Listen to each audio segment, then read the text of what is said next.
Hello, friends. Good morning. There is life after retirement, but people seldom plan about it. Retirement के बाद ज़िंदगी है, बहुत अच्छी ज़िंदगी है, बहुत लंबी ज़िंदगी है, बहुत दुरुस्त ज़िंदगी जी जा सकती है, किंतु लोग प्लान ही नहीं करते. People usually dream about living till 190 years, but they retire between 60-70 years of age, and if in defense, even earlier.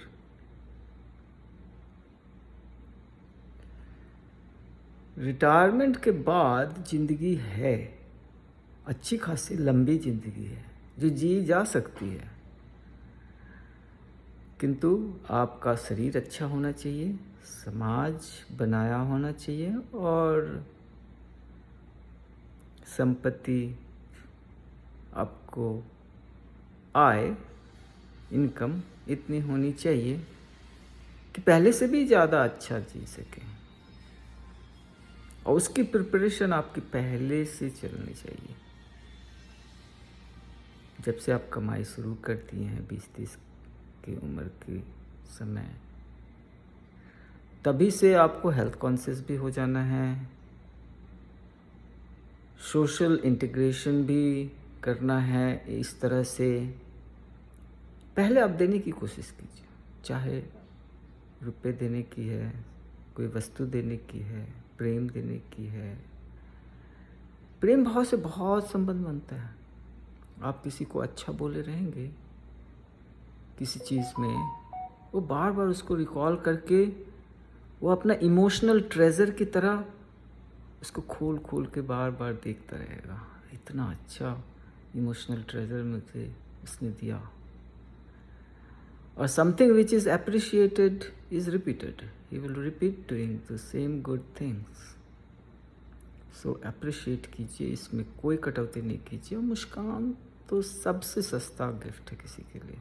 किसी से मिली है तो मुस्कान जरूर दीजिए, उसके नाम को जरूर याद रखिए.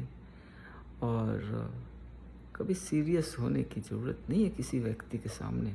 खुद आईने के सामने सीरियस होइए, पर किसी व्यक्ति के सामने सीरियस होने की ज़रूरत ही नहीं है. सीरियस ले जाएगा आपको गुस्से की तरह, नाराज़गी की तरफ, कोई तरह की चिंता, डिप्रेशन की तरफ. शुरू होती है सीरियसनेस से. शुरू कीजिए स्माइल से, वो आशा की तरफ ले जाएगा, अच्छे संबंध बनाएगा. आपके मुख में अच्छे शब्द भी आएंगे दूसरे के लिए, और उसके लिए वो इमोशनल ट्रेजर हो जाता है. वो बराबर आपको जब भी ख्याल करेगा तो वो बात को लेके ख्याल करेगा. और जब कभी कोई तरह की फॉरगिवनेस, टॉलरेंस की बात होगी, वो पहले आपको फॉरगिव करेगा, टॉलरेट करेगा. हो गई ना, संबंध बन गई ना अच्छी. थोड़ी सी बात से. आप कुछ पैसे नहीं दिए, कोई संपत्ति नहीं दी है, यहाँ तक कि आप उसके लिए कोई एक्स्ट्रा समय भी निकाल के कोई मदद करने के लिए नहीं दिए.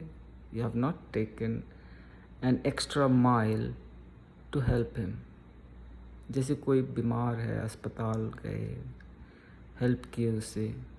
अच्छी समय है वो, दुखदाई समय में अगर आप अप्रोच करते हैं, हेल्प करते हैं, तो लोग आपके अपने हो जाते हैं. आप पैसा चाहे जितना भी कमा लीजिए, पैसा कमाना आसान है,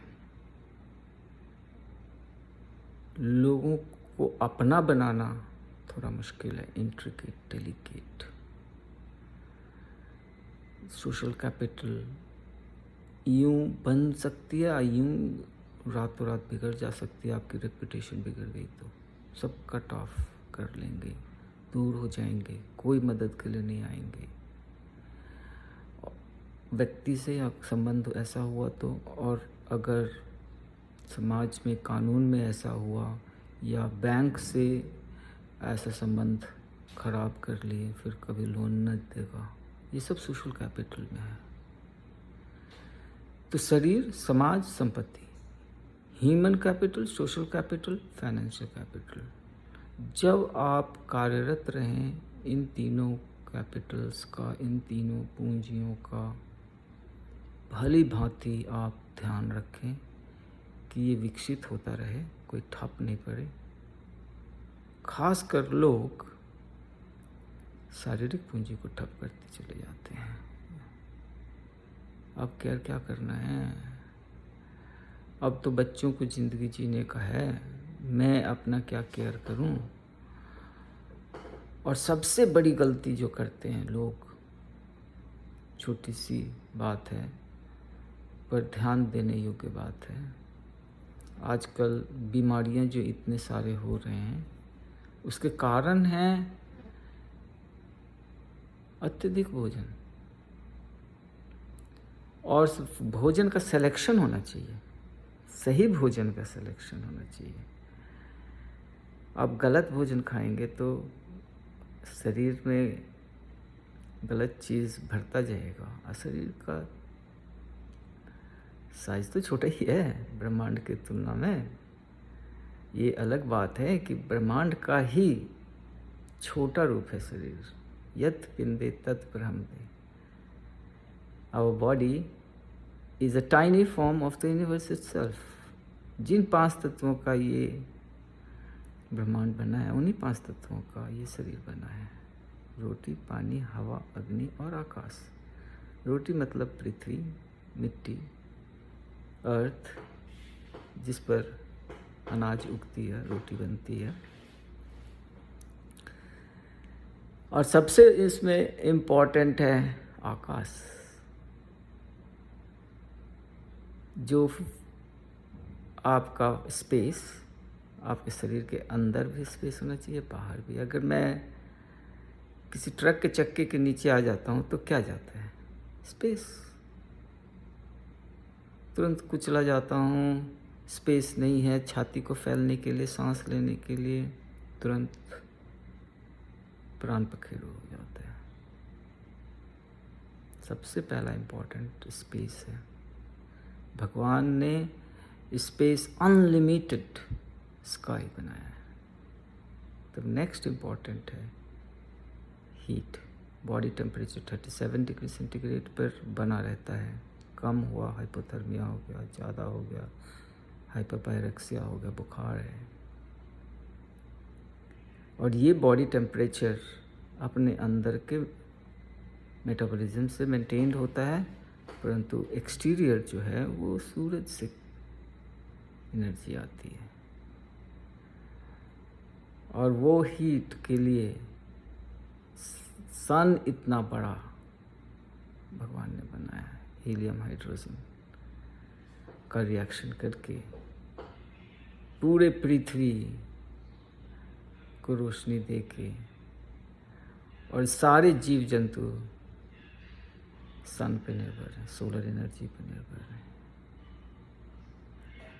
एक एक पत्ता सोलर पैनल की तरह है जिस पर सनलाइट पड़ती है और उसमें फोटोसिंथेसिस होता है।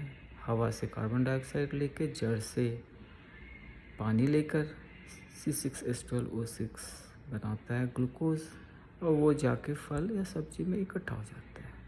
तो फल सब्जी stored form of solar energy है, जिसका सेवन करके ज़्यादा दुरुस्त रहा जा सकता है। लेकिन लोग चौपाया जानवर को खाते हैं, फिर 2 पाया मुर्गा मुर्गी, फिर 0 पाया मछली। तो 0 पाया तो थोड़ा ठीक भी है, और अंडा मछली का और मुर्गा मुर्गी ये सब थोड़ा सा ठीक है, किंतु चौपाया तो बिल्कुल ही, क्योंकि वो ज़्यादा समय जीते हैं और जहाँ तहाँ घूम कर क्या नहीं खाते हैं। और उसके शरीर में कैंसर हो गया है उतने लंबे ज़िंदगी में, वो तो CT MRI करके देखा नहीं गया है। थर्ड चीज़ है हवा। हवा 8-10 किलोमीटर ऊपर तक है और हम लोग सांस लेते हैं करीब 16 बार एवरेज प्रति मिनट, और धीमी और गहरी। ये ध्यान देकर, जब भी आप टेंशन में हैं, ज़्यादा काम कर रहे हैं, चल रहे हैं, दौड़ रहे हैं, आप नाक से खींचिए, मुंह से नहीं। एक आध बार मुंह से खींच लिए दम भरने के लिए, लेकिन नाक से खींचिए और भर भर के फेफड़ा। लोग पेट भर के खाना खाते हैं लेकिन फेफड़ा भर के सांस लेते नहीं। इसका ध्यान हमेशा होना चाहिए। और देन एंड देयर आप ऑक्सीजन सप्लाई कर देते हैं। जो ऑर्गन्स एंड टिश्यूज़ आपके अत्यधिक काम कर रहे हैं उनको आप then and there oxygen supply कर देते हैं। इसलिए नाक से सांस लेने का हमेशा ध्यान रखें। चौथा है पानी। पानी तो बिल गेट्स भी कहते हैं कि खाने से पहले पीजिए, नहाने से पहले पीजिए, सोने से पहले पीजिए और सो के जब उठते हैं तब पानी ज़रूर पीजिए। और सुसुम पानी सो के उठने पर ज़्यादा अच्छा है। तब जाके पांचवा है भोजन। लेकिन लोग इसके लिए सबसे ज़्यादा मारामारी करते हैं क्योंकि ये स्केर्सिटी में है। 1/3 ऑफ अर्थ पर ही उगता है और कीमती भी है, पर लिस्ट इम्पॉर्टेंट है। इम्पोर्टेंस के दृष्टिकोण से पहले स्पेस, तब सनशाइन, तब एयर यानी ऑक्सीजन, तब वाटर, तभी जाके फूड। और फूड में फ्रूट्स एंड वेजिटेबल मेनली। मगर लोग विचलित होके एनिमल प्रोडक्ट्स में चले जाते हैं, मिल्क प्रोडक्ट, एनिमल प्रोडक्ट्स में चले जाते हैं, फैक्ट्री प्रोडक्ट्स में चले जाते हैं। और इससे शरीर जो ख़राब होना शुरू होता है 20-30 के बाद से, क्योंकि ग्रोथ तो 30 के उम्र तक होता है, उसके बाद ग्रोथ नहीं है। उसके बाद प्रजनन प्रक्रिया में आप कहेंगे 40-45 की उम्र तक। लेकिन 40-45 की उम्र के बाद क्यों इतना ज़्यादा खाना है, यहीं पर बात है। आपकी 40-45 की उम्र के बाद खाना आधा हो जाना चाहिए और बहुत चूज़ी हो जाना चाहिए। और 60 के बाद तो बिल्कुल 1/3 हो जाना चाहिए खाना, और बहुत चूज़ी हो जाना चाहिए। चूज़ी मतलब कि ये 5 दुश्मन जो हैं आपके तेल, किसी भी तरह के तेल, मसाला, spices, sugar, salt, non veg, ये 5 दुश्मनों से परहेज करें, कम करें और फल सब्जी ज़्यादा खाएं। स्वस्थ रहेंगे, बहुत ही स्वस्थ रहेंगे। आप बहुत लोगों को सुने होंगे कि लोग मांस मछली छोड़ दिए और फल सब्जी पर आ गए हैं, शाकाहारी हो गए हैं और ज़्यादा स्वस्थ हैं पहले से, क्योंकि वो नेचुरल है और वो stored form of solar energy है फल सब्जी। खासकर सब्जी हरा पत्ता का जो है, कहते हैं हरा पत्ता बहुत अच्छा होता है, बागान में उगाए हैं, बहुत ताज़ा ताज़ा लाए हैं और उसको कढ़ाई में भूंज भांज के ख़त्म कर देते हैं, जला देते हैं। क्या ज़रूरी है? उसको धोकर, काट कर, मिक्सी में डालकर हलवा बना दीजिए, स्मूदी, और फिर गर्म पानी में मिला के पीजिए। और उस फाइबर के पीछे लोग रहते हैं, इससे मिलेगा उससे मिलेगा, लेकिन जानते नहीं है कि फाइबर आपके फल और सब्जी में है। सेलुलोज को फाइबर बोलते हैं। फल का जूस निकालते हैं और सिट्ठी फेंक देते हैं, वो सेलुलोज फेंक देते हैं और जूस पी लेते हैं। वो सेलुलोज आपका फ्रेंडली बैक्टीरिया के लिए चाहिए। आपके आंत में, टर्मिनल आइलियम में, थोड़ा लार्ज कोलन में भी 200 ग्राम फ्रेंडली बैक्टीरिया है, जो अचार और दही रोज़ थोड़ा सा सेवन करिए, 1-2 चम्मच ही दही रोज़ और 1 पीस अचार किसी भी चीज़ का, ये दोनों में फ्रेंडली बैक्टीरिया होता है। इसका सेवन कीजिएगा तो अंदर जो 200 ग्राम है वो बराबर मरता रहता है, वो रिप्लेस होगा और सेलुलोज कंजम्पशन करेंगे तो सेलुलोज जो फाइबर है वो फूड है फ्रेंडली बैक्टीरिया का,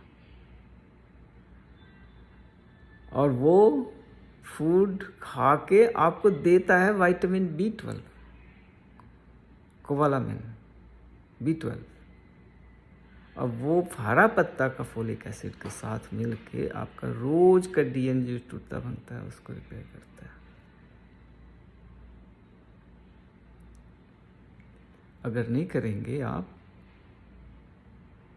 सेवन सेलुलोज का यानी फाइबर्स का, फ्रूट्स एंड वेजिटेबल का, तो वो फ्रेंडली बैक्टीरिया दुरुस्त नहीं रहेंगे और B12 नहीं बनाएंगे। वेस्टर्न कंट्रीज़ में लोग B12 का इंजेक्शन ले रहे हैं, सूरज का किरण नहीं लेते हैं, पूरा मुंह खोल कर जीभ निकाल कर सूरज का किरण लीजिए। जितना मुंह के अंदर सूरज का किरण जाने देंगे उतना ज़्यादा प्रभावशाली होगा। कुछ ही मिनटों में बहुत असर। सूरज का किरण 7 से 9 के बीच में बहुत अच्छा रहता है, पर किसी भी समय आप ले सकते हैं शरीर को खोलकर, जितना अंग स्किन को एक्सपोज किए, लेकिन मुंह के अंदर सूरज का किरण जरूर जाने दीजिए, बहुत फ़ायदा करता है। तो विटामिन डी कोलेस्ट्रॉल से बन जाता है, और विटामिन डी जो खाए पिए हैं वो एक्टिवेट हो जाता है, तो आपकी कोलेस्ट्रॉल की भी इसमें। तो कहा जाता है कि नहा धो के सूरज को जल चढ़ाइए, वो यही है। कोई भी कहीं पर कोई प्रैक्टिस रिलीजियस बनाया गया है तो लोगों को विश्वास दिलाने के लिए कि ये सही है करना, पर उसके पीछे कुछ साइंटिफिक कारण भी होता है। जैसे घी जलाने से ऑक्सीजन बहुत रिलीज़ होता है उस जगह में, और वहाँ पर आप सांस ले रहे हैं तो आपको काफ़ी ऑक्सीजन मिलता है। पहले तो नहीं ऑक्सीजन होता था, अब तो अस्पताल में सब जगह ऑक्सीजन है। तो कहने का मतलब कि रिटायरमेंट के बाद आपकी शरीर अच्छी रहेगी, तभी तो आप 100-90 का उम्र पा सकेंगे। तो उसकी प्रिपरेशन आपकी पहले से शुरू हो जाती है, 20-30 की उम्र से ही शुरू हो जाती है। फिर समाज में रहते रहते आप संबंध बनाते जाते हैं, लेन देन का। समाज अंतर्निर्भरता को बोलते हैं, और अंतर्निर्भर होने के लिए पहले दीजिएगा तो फिर मिलेगा, अपने आप कोई ना कोई रूप में मिलेगा। और जो तीसरी है पूंजी, संपत्ति यानी मनी एंड प्रॉपर्टी, ये बहुत ही टमाडोल पूंजी है। रातों रात चली जाएगी, रातों रात आ जाएगी। रातों रात अगर आगजनी हो गया, बैंकरप्सी हो गया, चोरी डाका हो गया, चली जाएगी। और रातों रात आ सकती है कौन बनेगा करोड़पति जैसे प्रोग्राम से। ये सबसे रेजर शार्प पूंजी है। अगर किसी के पास 100 रुपया नहीं है फॉर्म भरने के लिए, नौकरी के लिए नहीं भर सकता, और किसी ने भर दिया, उसके बाद आगे बढ़ गया, नौकरी हो भी गई, और ये बेचारा गांव में अटका रह गया, क्योंकि उस वक्त उससे 100 रुपया नहीं था। इतनी शार्प एसिड है, इतनी तेज धार है, और इसीलिए लोग गलत उपाय में भी चले जाते हैं इसको पाने के लिए। परंतु कहा जाता है कि आप विद्या के पीछे रहिए और धन खुद ब खुद आता जाएगा। विद्या के पीछे रहिए, धन की कमी नहीं होगी। किसी न किसी रूप में कोऑपरेशन से ही आपको हेल्प मिल जाएगा। तो रिटायरमेंट के बाद ज़िंदगी को दुरुस्त रखने के लिए कोई ना कोई सोर्स ऑफ इनकम आपको बनाना होगा, पैसिव इनकम। तो पहले से ही आप बनाना शुरू कर दिए, शेयर में पैसे लगाने लगे, म्यूचुअल फंड से अच्छा शेयर होता है। और ट्रेडिंग में तो तभी जाइए, फजूल पैसा है तभी जाइए। फिर बहुत सारे पैसिव इनकम के यूट्यूब पे उपाय बताए गए हैं, जैसे यूट्यूब पे ही आप वीडियो बना के अपलोड कीजिए, या कोई कंपनी खड़ा कीजिए। बड़ा बिजनेस डॉक्टर विवेक बिंद्रा के हैं, बड़ा बिजनेस। नहीं तो अभी ऐप ही डाउनलोड कर लीजिए, बड़ा बिजनेस कम्युनिटी ऐप, और वहाँ से आप शुरू हो जाइए बिजनेस सीखने को। बिजनेस पूंजी से सिर्फ नहीं होती, ये गलत मानना है लोगों को। पहले चाहिए प्लानिंग, और प्लानिंग के पीछे लर्निंग। वो लर्निंग आपको रहेगा तो आप सही तरह से बिजनेस कर सकते हैं। बिजनेस के लिए पहले पूंजी नहीं चाहिए। बहुत जीता जागता एग्जाम्पल है, 1995 में बिग बी ABCL खोल के ब्यूटी कॉन्टेस्ट बेंगलोर में कराए, और ऐसा डूबे, ऐसा करोड़ों का घाटा लगा, और उनका जमा पूंजी जंजीर की सफलता के बाद से 25 वर्ष का था। झोंक दिए विदाउट लर्निंग बिजनेस। श्लोक में कहा भी गया है कि संस्कृत में कि अगर शिक्षक व्यापारी बनना चाहा तो निश्चय विफल होगा, व्यापारी यदि शिक्षक बनना चाहा तो निश्चय विफल होगा, क्योंकि उसकी विद्या नहीं है, उसकी सीख नहीं है। सीख ही समय लगता है, तब जाके प्रयास करें। तो सीखने के लिए बिजनेस, बड़ा बिजनेस बहुत बढ़िया है, मैं तो सीख रहा हूँ, और इससे बहुत तरह के दिमाग खुलेंगे। इसकी तारीफ कम होगी जितना भी करें। पूरे इंडिया में 125 से ज़्यादा ऑफिसेस खुल गए हैं बड़ा बिजनेस के। भारतीयों को मुश्किल इस बात का है कि बचत तो करते हैं, ये अच्छी बात है। पैसा कहता है आज मुझे बचाइए, कल हम आपको बचाएंगे, परंतु उसको तिजोरी में बंद करके मत रखिए। उसको बैंक एक तरह का जेल है पैसे का, वो 3-4-5% आपको देगा एनुअल।